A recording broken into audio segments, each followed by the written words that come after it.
This is the After Party, live with Kim McAllister. Pick a couch, grab a drink, and settle into the conversation.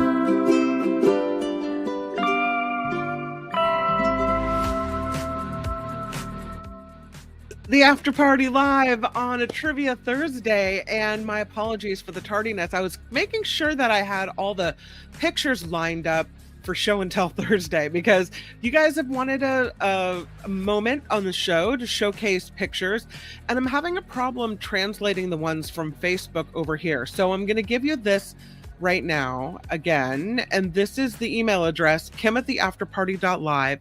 If you did want to showcase a picture right now, all I have is pictures are pictures from Heather and Ricky, so I'll show those in just a moment. But if you wanted to show something, please email me the photo to that email address and I'll check it really quickly and make sure that we have everyone that wants to participate in today's show and tell. I feel like a kindergarten teacher, but that's, it's cool because we get to know each other in the chat.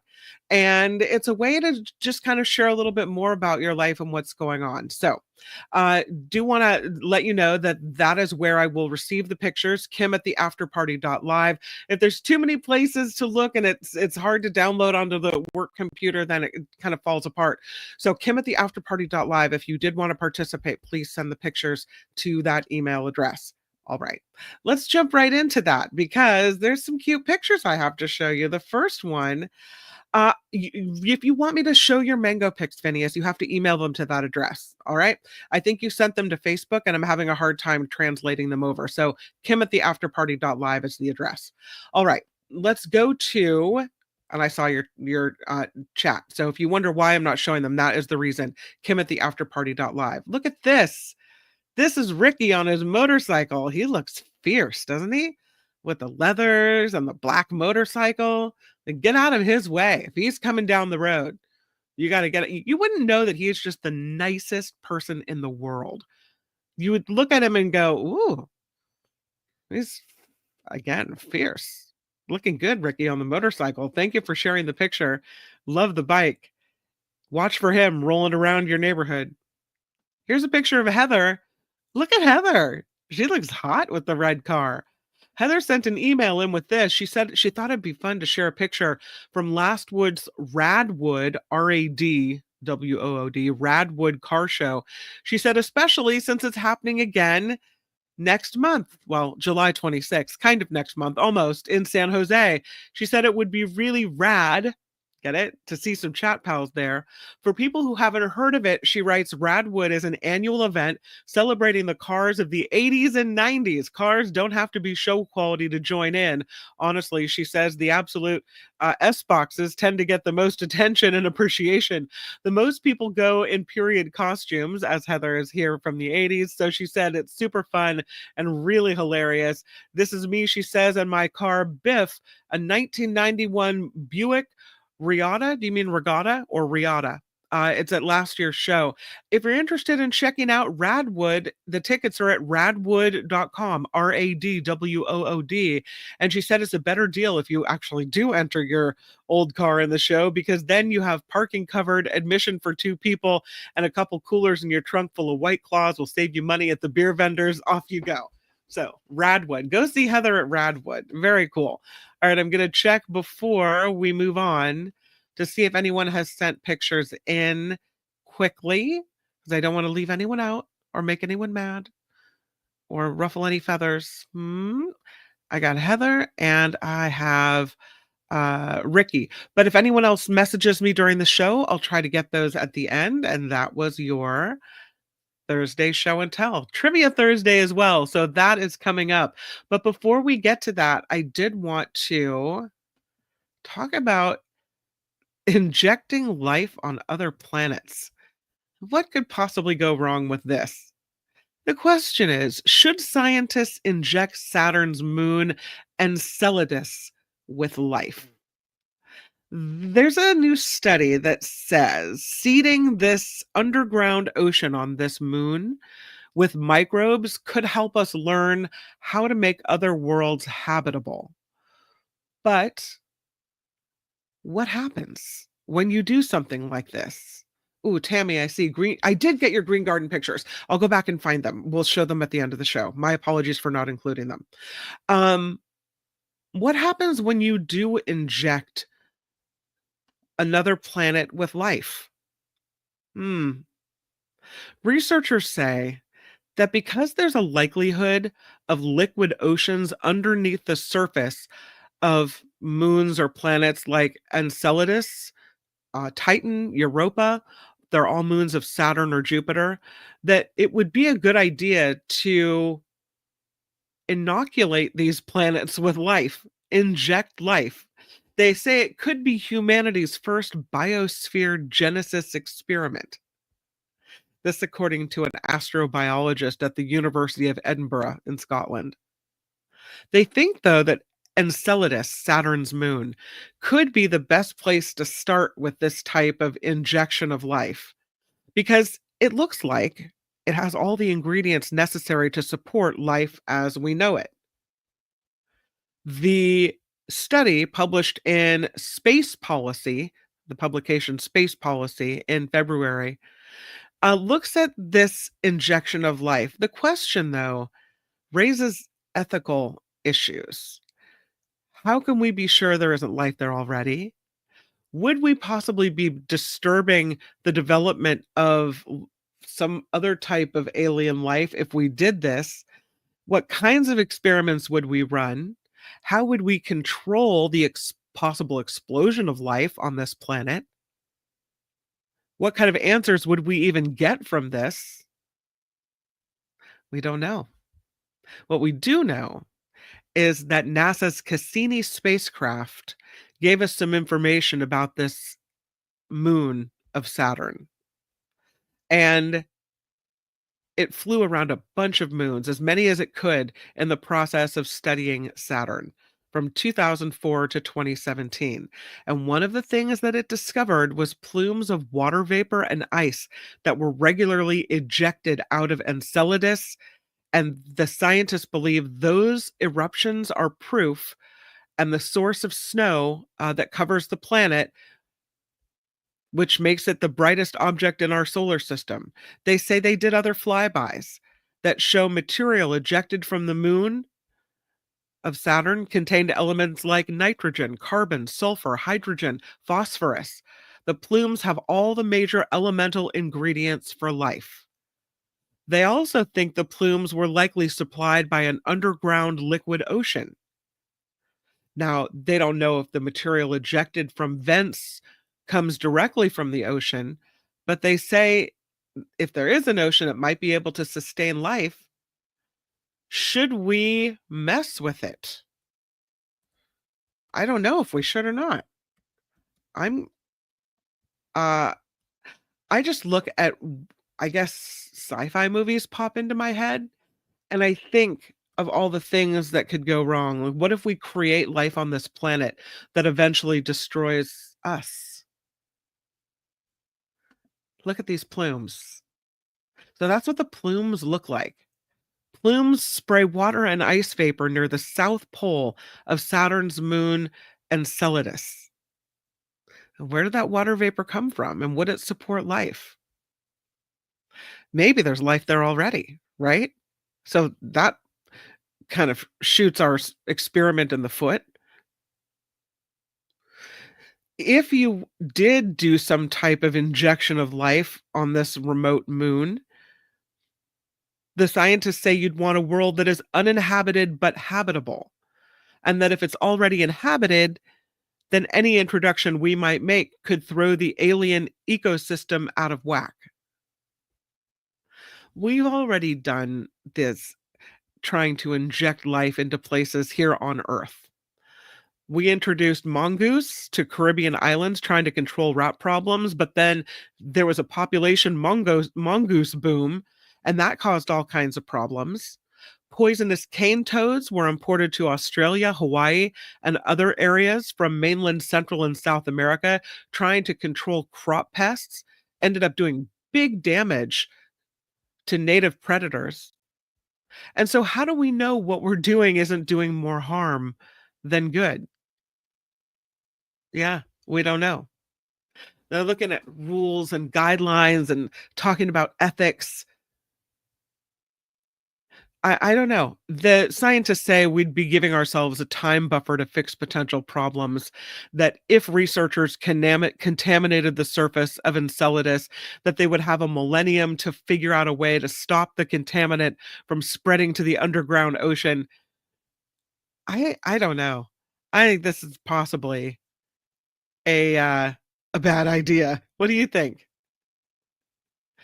The researchers say they're uncomfortable with the idea of humans playing God by putting life on a new world, especially if there's even a chance that life already exists there. But they think it's a good time to start a discussion about a potential so called inoculation or injection of life.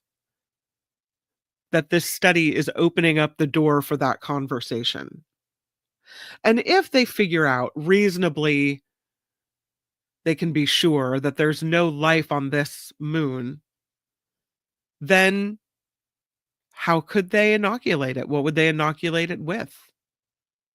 What type of experiments would they do? They say one of the first things they wanted to introduce is methanogens. It's a simple microbe that can convert hydrogen and carbon dioxide to produce biomass. So once you've done that, you've got the basis of a food chain. And then you could just sit back and see what happens. Or you could introduce other microbes that could eat living or dead methanogens and possibly get more complicated from there. What you could see is a sort of experiment that would run over centuries, over millennia. That's a big commitment. Making sure that, yeah, once you pass away, how do you know that whatever it is that you started, doesn't get out of hand? I don't know.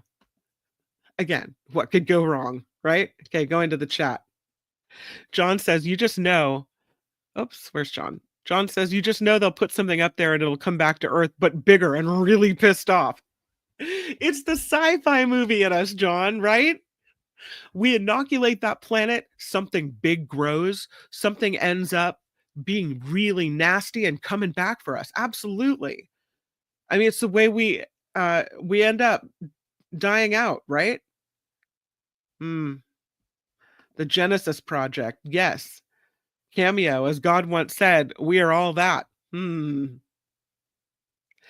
says if we inject life onto another planet, then we are the aliens. Interesting.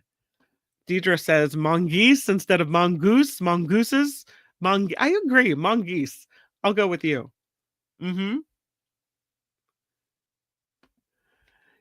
John Michael Gaudier is a fantastic producer of space and earthly information and insights. Thanks, Ricky. Very cool. Gordon says that could kill us. This is kind of far-fetched in my thinking. What, my thinking that it could kill us, or the experiment in general? I don't know. Ricky says, imagine creating something that hates you, right? And if we create it, do they see us then as their creator and their God? That's so weird. Phineas says, injection of life caused alien insurrection. War of the Worlds comes to mind, says Mama. Yeah. I don't know. I don't think we should do it. Luis says we are so passively suicidal as a species. It's true. What about self-preservation? Come on. Or how about we just protect the planet that we have instead of trying to see if life is, capable of existing on other planets. If this planet can support life, then it's a great way to head to the moon, Enceladus, and start colonizing it. I don't know. Mars says if they saw us as gods, they'd laugh if they saw how humans actually behave. Yeah, some gods we are, right? Some teenagers. Very interesting story. Interesting questions, I think it brings up. We have a problem. pigeons on an airplane. Forget snakes on a plane. How about these pigeons on a plane? Stowaway pigeons caused some chaos in the passenger cabin on a Delta Airlines plane. From Minnesota to Wisconsin, 2 birds got onto this plane and made their way into the passenger cabin. There was a passenger, his name, can't make it up, Tom Caw, C-A-W. He was aboard this plane from Minneapolis-St. Paul International Airport to Dane County Regional in Madison, Wisconsin. He said the first pigeon flew through the passenger cabin during preparations for takeoff on Saturday. And the baggage handlers came on the plane, removed that first one. But then a second pigeon came out of hiding once the plane left the terminal. He said it was on the floor. It was just strutting down the aisle. Someone near me reached down, tried to grab it, and that is when the chaos happened because the bird launched into flight, according to Mr. Caw. You can't make this up. Caw recorded the moment a passenger nearly captured the pigeon with his jacket. The plane returned back to the terminal, the pigeon taken outside by the same baggage handlers who caught the first bird. Mr. Caw says the flight attendant then asked passengers, "You please look around and check for any more stowaway pigeons." And everyone started laughing. She waited for a second. She said, "Okay, yes, it's funny, but seriously, check to see if there's any birds under your seats or in your bags." The flight finally took off and then touched down in Madison. 56 minutes late, Mr. Caw said he was happy the incident ended without injuries to humans or birds. He says his guess is the pigeons were tired of flying and wanted some snacks. And they didn't know the flight to Minnesota was too short for Delta to offer a beverage or a snack service. Yeah. Well, this is what happens. I think if you're interested in seeing what happened on this plane, that I do have video. All right, I'll show it to you. Because it's not every day you see a plane, a bird flying through an aircraft.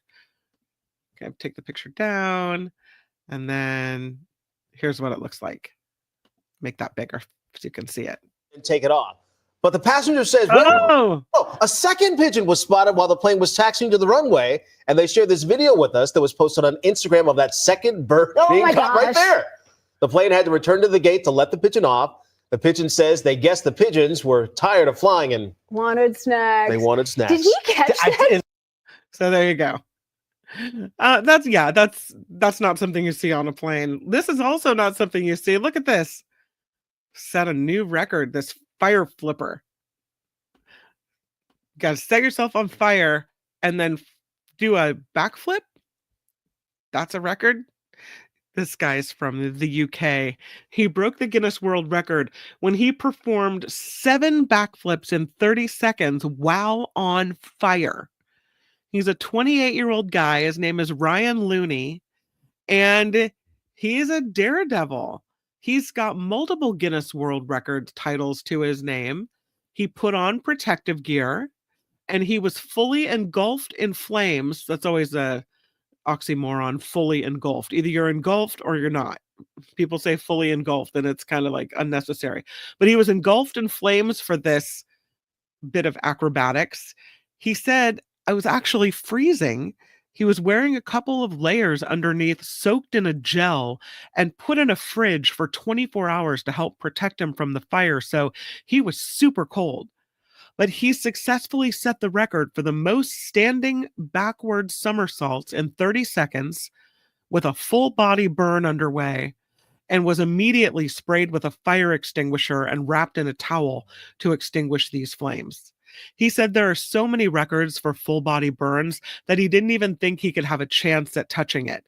So now that he says that he's done this record, he's got the bug again, and he's thinking, I could do more. You just did 7 backflips while on fire. Don't try this at home. But yeah, now he wants to do more. So you get that itch, right? Once you start setting these records, you hear these people with multiple world records, you get that itch and you just want more, more, more. Like you can never have enough money, you can never have enough world records. Lotto of the day. We haven't done the Lotto of the day in a while. And this one involves a Michigan couple that won a big old lottery prize right on their anniversary. They were celebrating. They sat down together, as a couple does, to do the scratch-off lotto ticket. 44-year-old Oakland County woman telling the lottery officials the romantic day began with the purchase of this ticket, the Diamonds and Gold scratch-off ticket, at the Opdyke Featherstone Mobile gas station in Auburn Hills, Michigan. She said, "My husband and I like playing different scratch-off tickets, especially the Diamonds and Gold game. And we scratched this ticket off together on our wedding anniversary. And my husband," she said, "noticed the $2 million prize first. He thought something wasn't right. So we took it on over to the store to scan it. And a message came up to file a claim at the lottery office. So they say we asked a friend to scan it on her lottery app. And she said, I started shaking and was in total shock when $2 million came up on the screen." She said it was so exciting, the best surprise on our anniversary. The winning couple planning to buy a house, make investments, set some money aside for their children's college funds. And that's it. Yeah, wedding anniversary gift, $2 million. My wedding anniversary is coming up next month in June, so maybe I'll do the scratch off and see what happens. Probably not. No. Here's a story. I think they're kind of fudging it a little bit by adding the pictures of, the graphics, the tattoo graphics. I think as a way for them to get a little bit more coverage of this interesting story. They call it an electronic face tattoo that knows when you're getting bored, but really it's a network of stretchy sensors that can tell when someone is maybe slipping out of peak mental performance. They just added the graphics to call it a face tattoo. But really, it's got a bunch of hardware on it, and that's what senses that you're bored. The stretchy sensors do serve a purpose. The researchers from the University of Texas, they say, have this new removable sticker-like electronic face wearable. It uses electroencephalography, or EEG, and electrooculography, EOG, to constantly monitor changes in someone's mental strain as they complete tasks.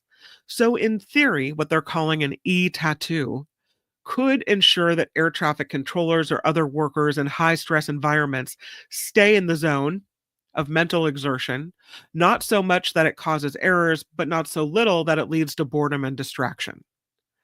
Unlike regular face tats, these come off at the end of the day. And again, it looks like they just put the tattoo images on there to make this story a little more interesting. But the researchers involved at the University of Texas, Austin, say we've long monitored workers' physical health. We track injuries, we track muscle strain, and that with this, they now have the ability to monitor mental strain, which so far hasn't been tracked. That this new wearable was revealed this week in the journal Device. It would be used to achieve an optimal mental workload.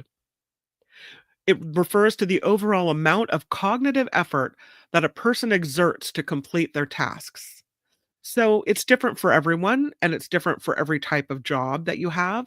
But they do know, because of past studies, that high stress activities have people performing best when they're neither overloaded nor underloaded. So if you could find a way to measure that balance, which could be tricky, it could actually make a difference. The current standard for assessing mental load is a survey. It's called the NASA Task Load Index, and it asks workers to rate their perceived level of exertion after finishing specific tasks. The problem with it, though, is it's subjective. It doesn't capture your real-time physiological responses. So they're trying to overcome the subjectivity of being self-reporting with your mental workload, using EEG and EOG to measure changes in brain activity. Those systems, though, you have to wear a helmet and have electrodes attached to your scalp. And that's not ideal for everyday use because it's bulky and uncomfortable. You really wouldn't want to wear that through the workday. But these electronic face tattoos, which I would argue maybe you also wouldn't want to wear through the workday, are supposed to be paper thin, sticker like sensors that attach to your forehead, and they wirelessly measure your brain waves while you work. Each sensor contains wavy lipids and coils that allow it to stretch and bend, helping it adhere to the skin, but also maintaining a strong signal. They've got a lightweight battery pack that keeps the system powered. You can see that on the middle of the forehead. Each tattoo custom fitted to account for slight variations in individual faces. And then the stickers are disposable and inexpensive to produce as well. Yeah. The lines you see on this guy's face, the wavy lines that go down the side of the face and maybe look like black flowers stretching out, they're actually part of the sensors, they say. Below each eye, a separate set of sensors sits about 2 inches beneath the lower eyelid, and it's connected by these wavy black lines. If the lighting were slightly different, the man would look like he was pulled directly out of a concept art for the video game Cyberpunk. There's some behind the ear. I don't know if I want this on me. The battery pack and the strong waves sending things into my brain. I don't know. Kind of creeps me out. They say they're still working out some kinks in this before this maybe becomes a reality that would be usable. The current design only functions on hairless skin, which could limit its usability. It's also unclear how people might respond sitting shoulder to shoulder with a coworker covered in these facial sensors. We'd get used to it, right? Yeah, I don't know. All right, I have some more pictures to share. This is the cutest picture. This one is of Luis, who just sent this picture in. And I'm sorry that I didn't show them all at once. Hold on. Luis, he loves to go to these concerts and he's always doing the funnest things. He said he's got a picture of him with Eloise Wong, who's the bass player of the Linda Lindas. Let me get that one to show you. I love it, Luis. Thank you for sending these pictures in of your fun times that you've had. So again, here is the picture of Luis. This is not Luis that you're seeing now, but this is with the bass player for the Linda Lindas. Look how fun. And here's another picture of Luis.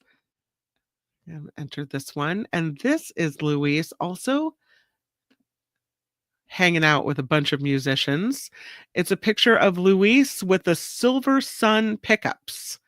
So there you go. Luis manages to find his way backstage and get in with these musicians. Oh, cute picture of Phineas, who I think, did you just undergo some type of cancer treatment? Sorry, this is Mars. Mars post-chemo success. Love this. Love that there's success involved in this as well. That's funny. I typed in Mars, and this is this is a picture that pops up. No, this is not the picture that I want. But while I find it, we'll look at Mars. So Mars sends us this picture of him. I have it. Hold on. I'm going to have to call it something different than Mars. Isn't that funny? Because I do so many stories about Mars. That's why. This is worth it, I promise. And I love that you're wearing a mask in this picture, but we can tell a lot from your eyes, which I really like about this. Hold on. Okay. I promise I have it. I just don't want to leave anybody out, you know? Usually I would have had this all done ahead of time, but that's what happens when I solicit pictures during the show. But here he is. Here's Mars. After see, you can tell so much from the eyes. Look at that. Yay.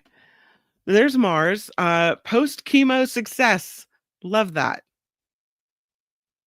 Nice. Very cute. Thank you for sending in that picture. And thank you, Luis, for sending in the pictures as well. And I did have a garden picture that I wanted to show you. We'll do the this picture from Tammy before we before we go to trivia. But Tammy was out in the garden, and I love this story because I could just see this happening. She got a little bit of a surprise when she was emptying out you fill the pitcher with water as you're walking around and you're watering your plants. Here's the email that Tammy sends. She said, I was going to mix up some fertilizer in my watering can.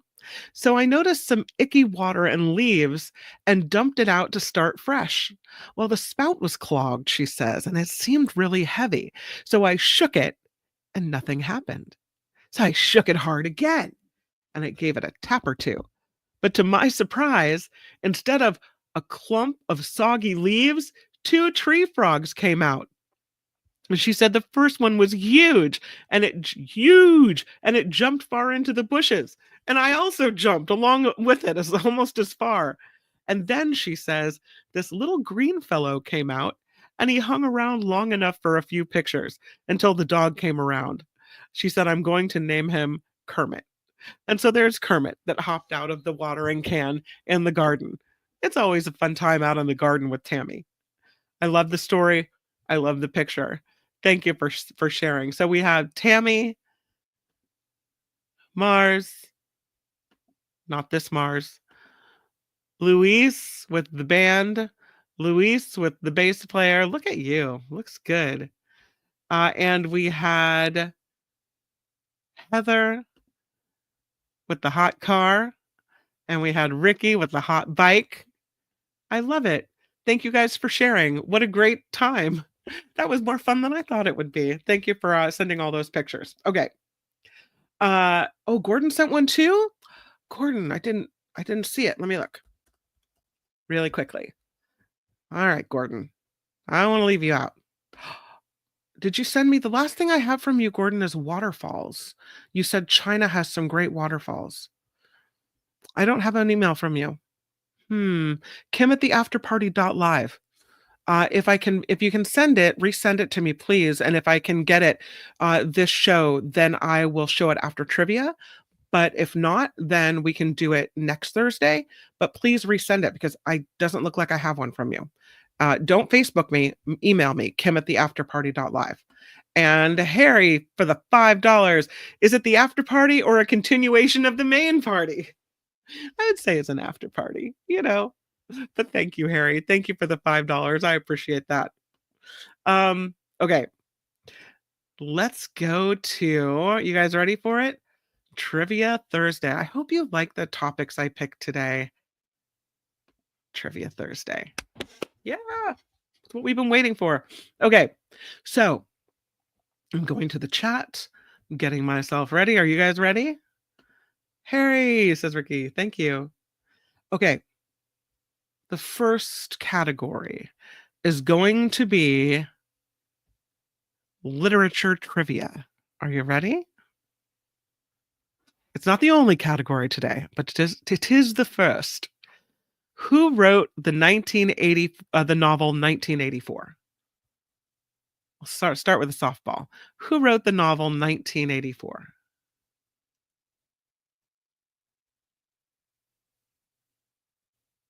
Uh-oh, says Blue Spark. Oh boy, says Cameo. Orwell, says Deidre, and Deidre is correct. George Orwell. And Deidre has it. And so does Cameo. And Sandy. And Tammy. And Jane. And Nullifidian. Calvin's on it. So is John and Gordon. SF Tesla has it. Linda G's got it. And so does Phineas and Josh. Well done. Next one. In what city is Shakespeare's play Romeo and Juliet set? I can almost hear the line in my head. In what city is Shakespeare's play Romeo and Juliet set? It is, Sandy, quick to the punch, Verona. In the fair city of Verona. Verona is correct. And Sandy has it. And Mama has it. Nice. And yeah. Wow. Tammy blanked out on that one. Yeah, sometimes that's the beauty of trivia, right? You know, sometimes it's on the tip of your tongue. You kind of got it. Okay. What is the name of the wizard in J.K. Rowling's Harry Potter series? You know, the main wizard. I would even say the good wizard. What is the name of the wizard in J.K. Rowling's Harry Potter series? They're looking for one specific wizard. Sandy says it's Dumbledore, and Sandy is correct. Deidre has it as well. William has it. So does Linda and Cameo and Josh and Mama.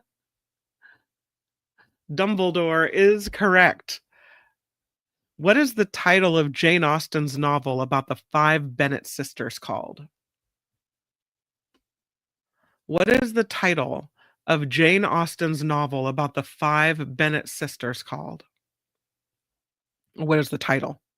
Not what's the title called. What is the title of Jane Austen's novel about the 5 Bennet sisters?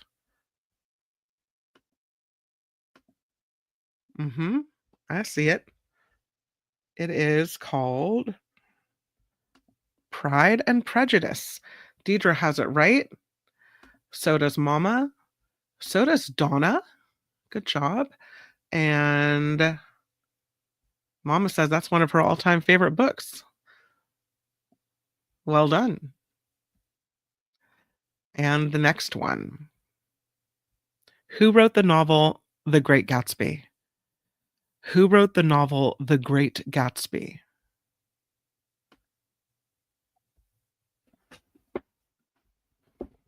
Who wrote The Great Gatsby?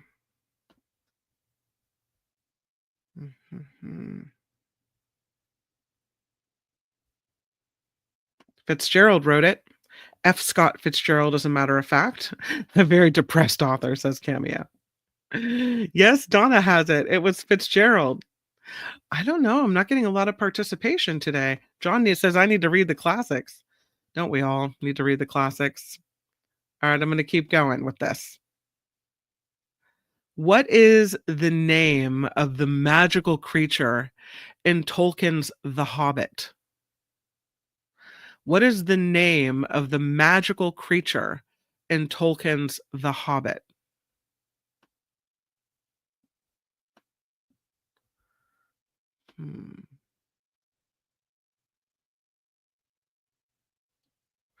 I would have said Gollum,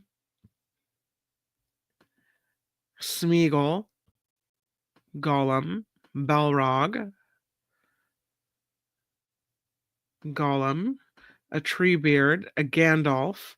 See, I think all of these are right, but the answer they're looking for is Smaug. S-M-A-U-G, Smaug. I don't know. Who wrote the novel To Kill a Mockingbird? Who wrote the novel To Kill a Mockingbird? Yeah, there's a lot of magical creatures. I agree, Donald. Balrog is a badass. Right.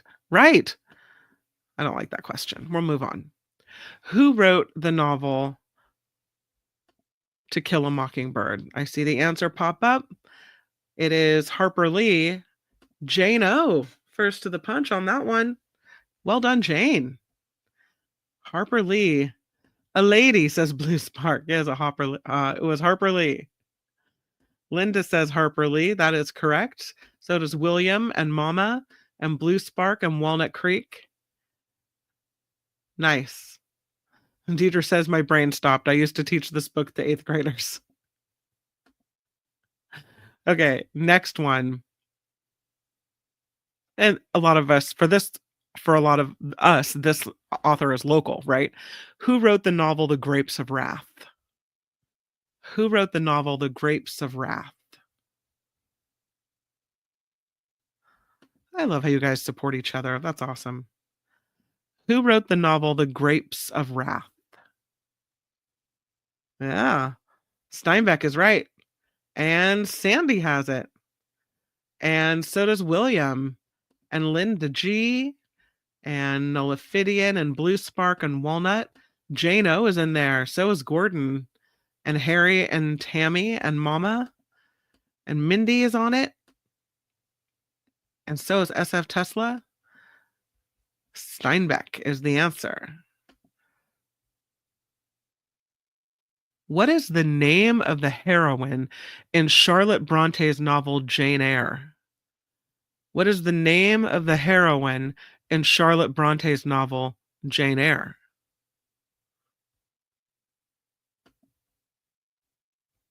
Josh read all these books decades ago. Pull from that knowledge. It's in there somewhere. It's in the brain. Yes, it is Jane Eyre. Mama also says Jane. Yes, it's Jane. Jane is the heroine of Jane Eyre, which would make perfect sense. Jane Eyre. Jane. Donna says yes. So does Tammy and Linda and Calvin and Harry, and it's not her mom.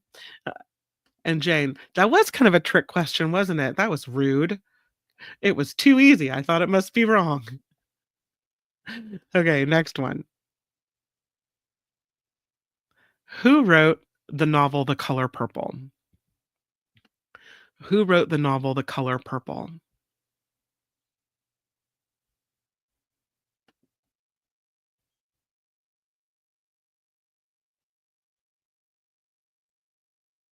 Twas not Morrison. Twas not Toni Morrison. Oprah was in the movie, but did not write the book. It is, as Jane O correctly suggests, Alice Walker wrote The Color Purple. Alice Walker is correct. The man from the West 420 says, no Googling. I agree. Walnut Creek also says Alice Walker. Yes, Alice Walker wrote The Color Purple. What was the title of Ray Bradbury's novel about a future society in which books are banned? What is the title of the Ray Bradbury novel about a future society in which books are banned?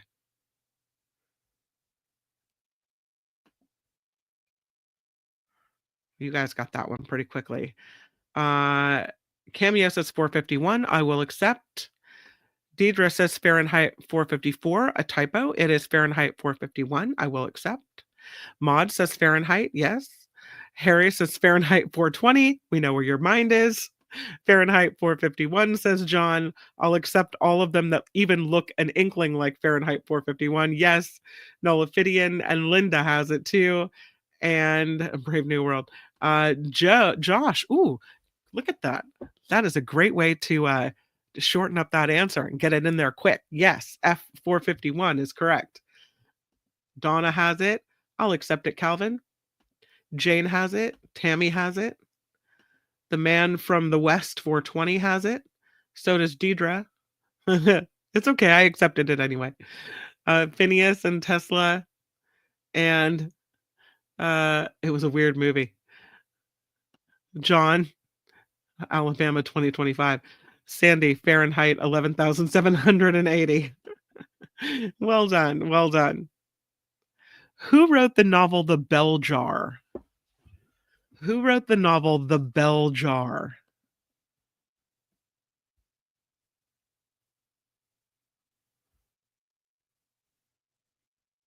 Who wrote the novel The Bell Jar? Yep. It was Sylvia Plath, Plath, but it's okay if you misspelled it. Donna, first to the punch on that one. Sylvia Plath, she says. So does Walnut Creek. Not the bellboy. I'll take it, Linda. Yeah, Sylvia. Ooh, the Bell Jar. If you haven't heard of it, you should read it. It's a famous book. And I say that to you, which means I need to read it too, because I haven't read it either. It's a famous book. You should read it. Yeah, really, Kim? Why don't you read it? Right? What is the name of the hero in Jules Verne's novel 20,000 Leagues Under the Sea? What is the name of the hero in Jules Verne's novel 20,000 Leagues Under the Sea?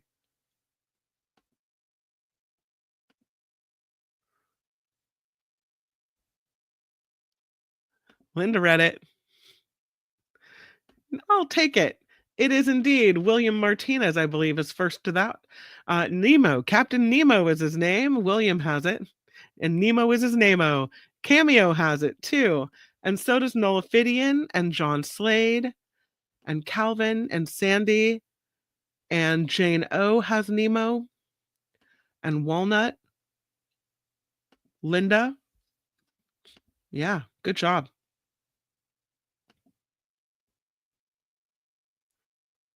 Who wrote the novel The Stranger? I had to read this in high school, and I really liked this book. I mean, liked is a strange thing to say about this book, because it was deep and weird and violent. Who wrote the novel The Stranger?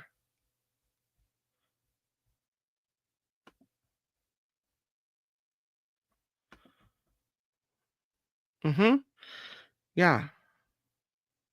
It was Camus. Dieter has it. SF Tesla has it. Yeah, Camus is it. That is correct. His first name is, I believe, Albert. Albert Camus. Camus. Yes.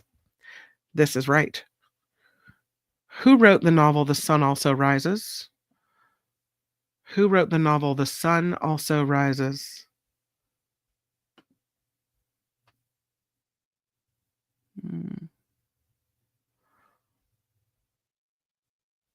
Don't Google it. You know it? Who wrote the novel The Sun Also Rises? Donna. Donna's a big reader. She knows it's Ernest Hemingway. That is correct. The Sun Also Rises. Ernest Hemingway. Donna has it. Jane has it. Teacher Lori has it as well. Harry has it. Yeah, it's Hemingway. Nice work. Are you guys ready to switch categories? Or should we keep going with literary? How about I'll give you an easy one on the way out? Who wrote the novel The Adventures of Huckleberry Finn? I mean, come on. I say come on, but until you're asked the question and you're like, oh, I know it, right? Who wrote the novel Adventures of Huckleberry Finn? Yeah, that was Mark Twain. Deidre has it. Sandy has it. Mark has it. Donna has it. Jane has it. Walnut has it. Linda has it. Blue Spark. You guys all got that one. Good job. Josh getting creative with the real name. Nice. Okay. Someone said, don't switch categories. And it's great to switch unless we don't like the other one. The other category I have for you today is about isms. So these are all going to be social isms. Yay, we all have it, says Jane. Nice. Okay. You ready for the isms? What is the term? Well, this isn't technically ending in an ism, but what is the term for a fear or hatred of foreigners or people from different cultures? It's the term for a fear or hatred of foreigners or people from different cultures.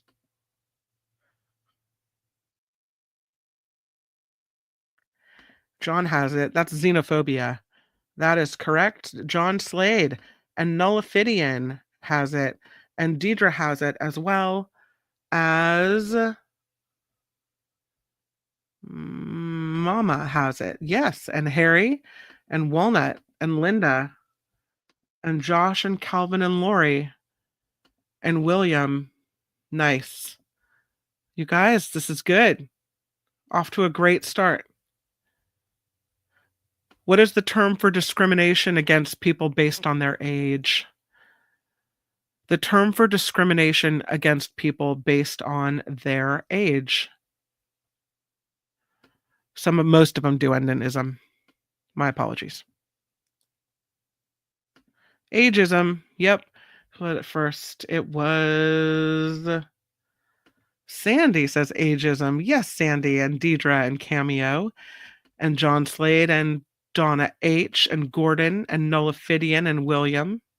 Ageism it is, Tammy and Blue Spark and Sandy and Josh and Donald the Maine Coon and everybody else. Welcome and thank you. What is the term, and this is also not an ism, for discrimination against people based on their sexual orientation? What is the term for discrimination against people based on their sexual orientation or the fear of someone based on sexual orientation?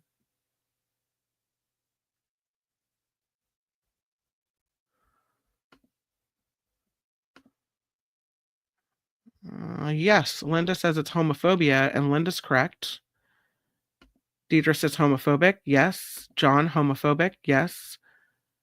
Sandy has it. Mama, Gordon.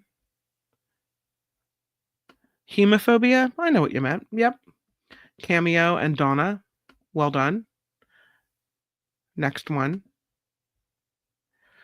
What is the term for discrimination against people based on their physical or mental abilities? What is the term for discrimination against people based on their physical or mental abilities?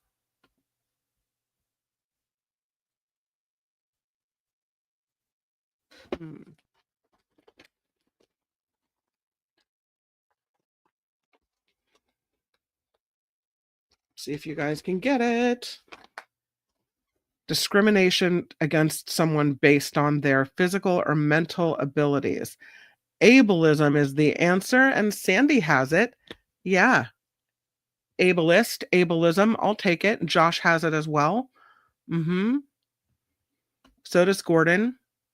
So does Harry. Ableism, says Mama, yes. And Linda.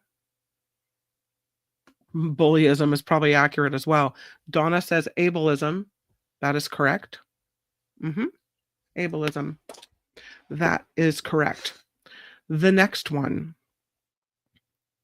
What is the term for the practice of treating people differently based on their physical appearance? I will admit I had never heard of this before, but we learned together on Trivia Thursday, as sometimes is the case. What is the term for the practice of treating people differently based on their physical appearance? It is an ism. Just based on your physical appearance. Hotism. You're not too far off the mark. Cutism. Morphism. Dumboism. Mirrors. The answer, I had never heard this term before, is, I'm typing it, lookism. Lookism. It's an ism. Who knew that was an ism? Lookism is the practice of treating people differently based on their physical appearance. Lookism. What is the term for the belief that one's own culture is superior to others? Also an ism. What is the term for the belief that one's own culture is superior to others?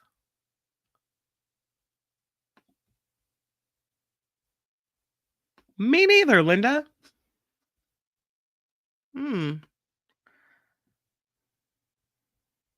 Again, the question before you. What is the term for the belief that one's own culture is superior to others?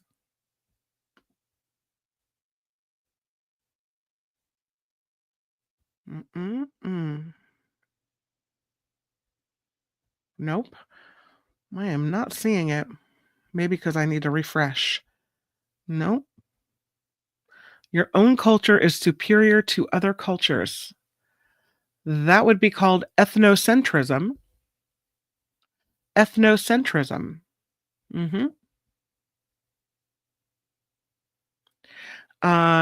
Okay. What is the term for the practice of forcing people to leave their homes or countries due to conflict or persecution? This one might be hard.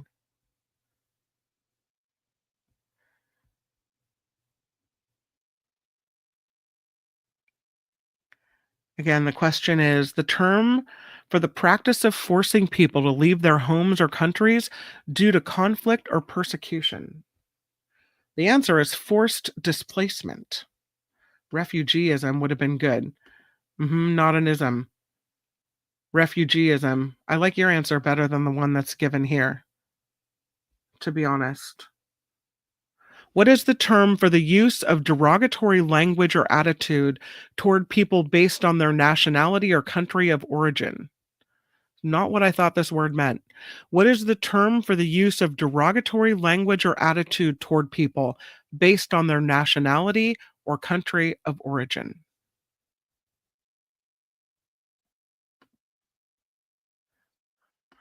You would think so, right? All right, we'll wrap it up with this one. The answer should be stupidity, but it is nationalism. Not at all what I thought that meant. Nationalism is the answer. Geocentrism is a good answer, though, I have to say. Or this. All right. And thus ends, with kind of a strange question, this edition of Trivia Thursday. Thank you for participating and for playing and for always making it super, super fun. Gordon, I still do not have your email. I checked to make sure, and I don't have it yet, so I will have to include it next Thursday when we do our show and tell. Love the stories, love the pictures. Please send them to me. Again, it is kim@theafterparty.live. kim@theafterparty.live. That is the email address. So if you do want to be included in the Thursday show and tell, then send me the message and I'll make sure to get your picture in and we'll get it all together. And that way it won't be so discombobulated next time. Okay. I just didn't want to leave anybody out. Tonight, 5 p.m., right here on YouTube, it is The Nikki Maduro Show. 5 p.m. Pacific time, cocktails, mocktails, and politics. Nikki and I will gather and we'll talk about it all. Please come participate and have fun. And whether you're mocktailing it or cocktailing it, come along and have a beverage and hang out with us. Again, that's 5 p.m. Pacific here on YouTube. It's The Nikki Maduro Show. Until we meet again in just a few hours here on YouTube, I will see you right back here, and make it the very best day that you possibly can. Bye-bye. The After Party Live would like to thank the following contributors and viewers like you.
Woohoo! The Nikki Maduro Show.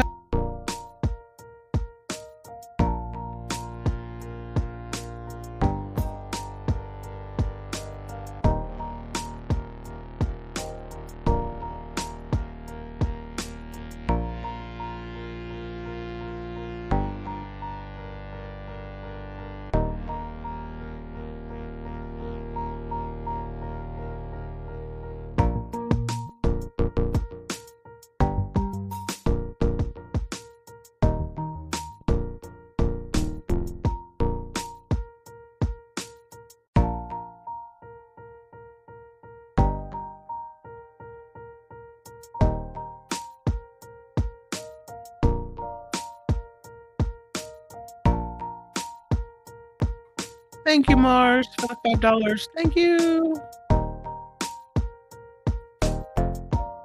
Thank you. Thank you.